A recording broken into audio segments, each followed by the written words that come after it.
គម្រោងទៅដើរលេងហើយនេះប្រូណាក់ចេះមីហើយនឹងគិសិហើយគម្រោងដើរលេងជុំគ្នានឹងអត់ដឹងថាបានសម្រេចអត់ទេដោយសារតែដើរលេងទៅច្រើនពេកកន្លែងច្រើនកន្លែងហ្មងចង់ទៅសៀមរាបវល់ល្ងាច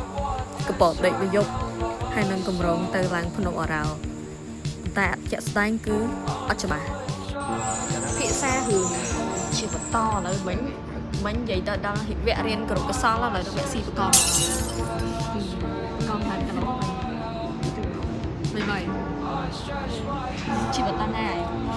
ចិត្តដល់ភាពជោគជ័យអូខេ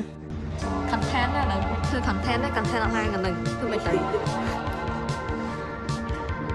ឡូវនាំគ្នារៀបចំទៅញ៉ាំមីហិលម្ដងឥឡូវអ្នកគ្រូមីដុកខ្ញុំទៅអីចាប់ហើយអ្នកគ្រូមីត្រូវការទិញបាញ់ឆាវអីខ្ចប់ទៅផ្ទះសិនហើយនេះមកដល់កន្លែងមីហិលហើយមាននិយាយអីច្រើនណាយើង order បានញ៉ាំហើយយើងក៏ចាប់ផ្ដើមខ្ញុំវិញកោយក